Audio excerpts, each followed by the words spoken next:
Okay, so that whole blue packet that I gave you talks about descriptive statistics. Therefore, if it's not descriptive, it must be, what's the other word? Inferential. Okay, descriptive statistics literally just describes raw data.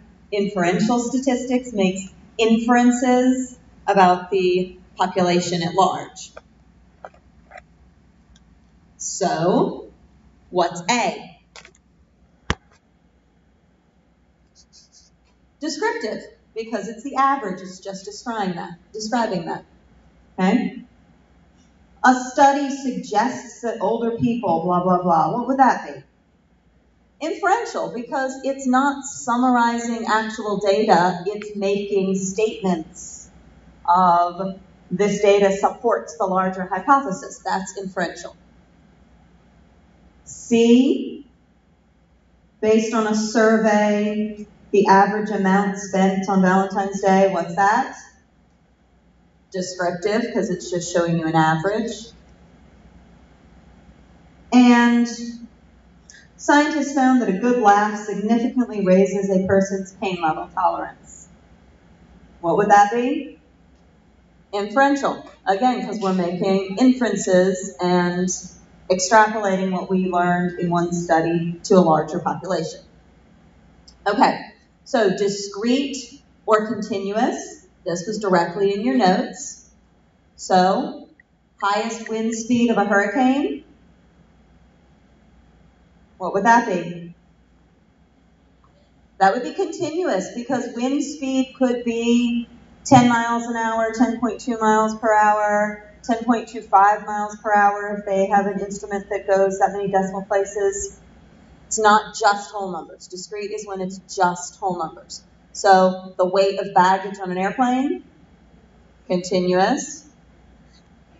The number of pages in a book, discrete, because you can only have whole numbers of pages. The amount of money a person spends per year, continuous.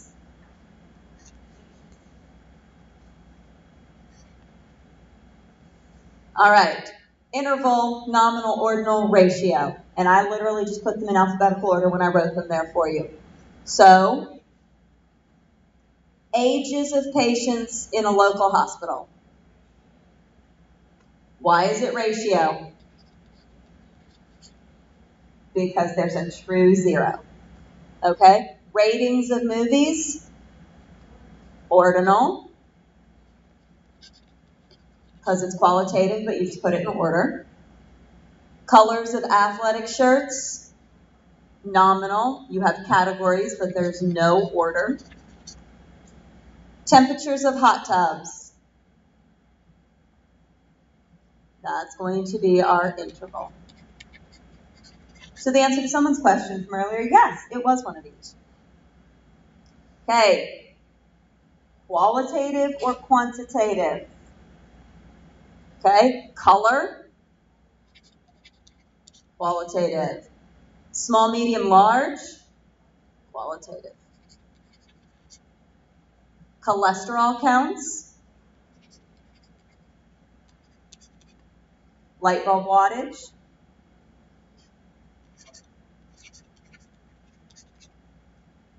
gender,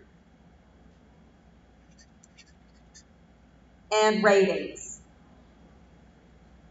Okay? Why do you say ratings is qualitative? Okay?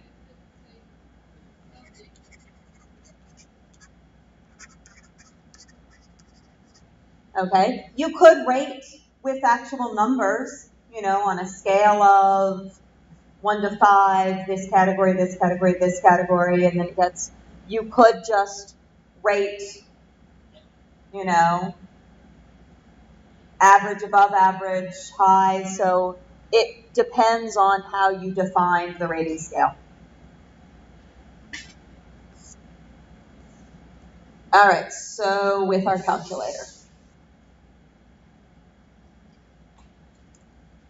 All right, so first thing we need to do, go to your stat to edit your list.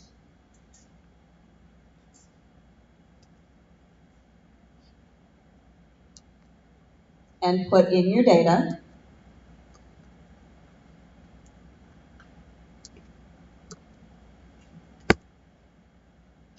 Now I'm not entering my 0.0 just because I know that a calculator doesn't really do anything with it. I need it for any sort of significant digits, but numerically it doesn't change anything.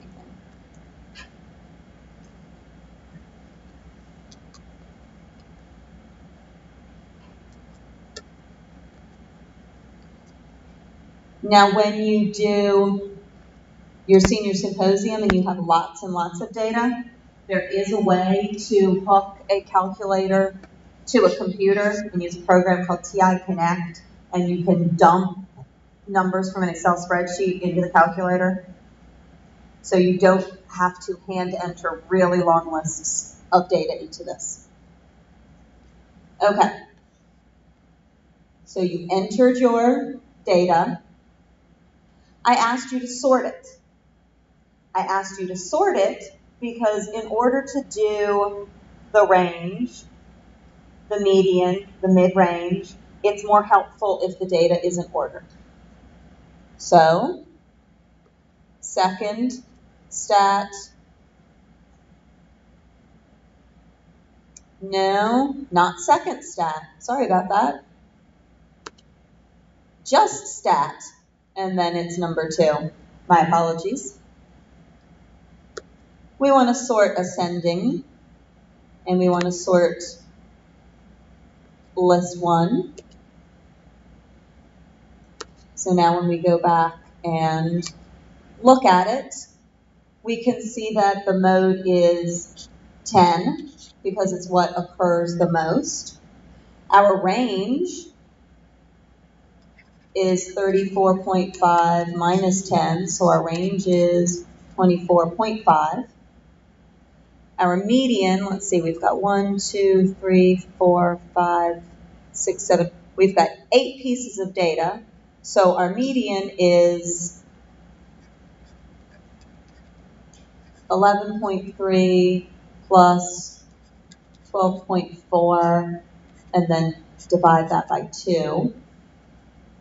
Our mid-range is 10 plus, yikes, 34.5 divided by 2. Mid-range is sort of an estimate of the average. It's just the average of the high and the low. So that's 44.5 divided by 2, so I can do that one in my head. And it'll get one more decimal place than the data, so we'll go out to the second decimal place. To do that one, I'm going to use the calculator. Whoops. What did I just do? Because I don't want to have done it. There we go. Okay. Wanted to quit and go back to this screen. So 11.3 plus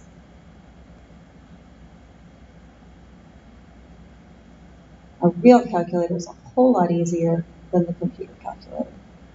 12.4, and then divide that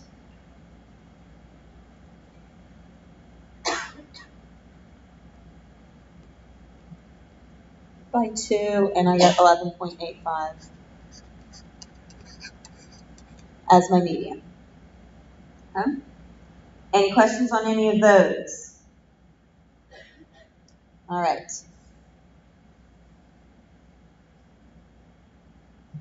So, to get the mean, got a lot of different ways to do it. You could literally just type them all in and divide by 8. But the calculator will literally do mean for you. When I told you to put the cursor at the bottom of list 1, that is so that it'll do the mean at the bottom of that column of numbers. You don't have to do it there. We could do it right here.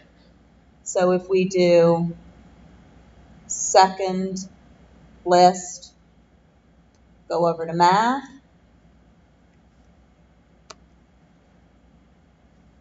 mean is number 3. We do the mean of list 1, and we get 15.025, but remember when we talked about mean, gets one more decimal place than the raw data, so it would be 15.02.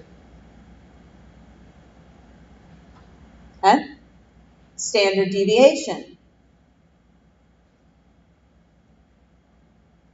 Second list. Go over to math. Standard deviation is number 7. Do the standard deviation of list 1, and we get 8.33. Variance, second list. Go over to math, and it's the last thing. And list 1, and we get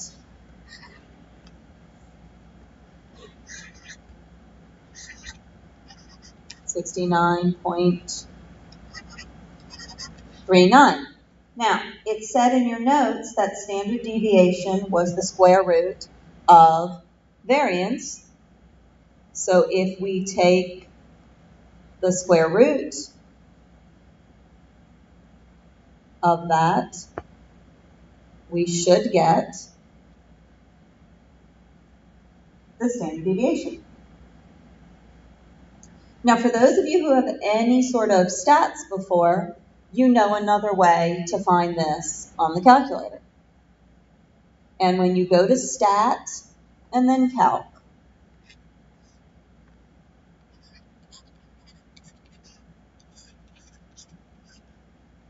number 1 says 1 var stats, so 1 variable stats. If you do that, it's going to let you get a whole lot of stats for your list all at once. Leave your frequency list blank and go down to calculate. And it's going to list things. And it lists the mean, got the exact same thing we got in the other way, and notice the symbol that's used, the X with the line over it. That's the mean from your sample. And then look here. Do you see how you have SX and then sigma X? Well, if you looked in your notes, there was the lowercase sigma, which is standard deviation, and then there was an S, which was a modified standard deviation for a sample less than 30. And so when you did standard deviation on this sample of 8, it automatically calculated actually the S and not the true standard deviation. So that's why we have some different things here. When you're doing your, well, there's your median, which we did. And the other things it's showing you, that Q1 to Q3, that goes back to when we did our box plots. We looked at those. Okay.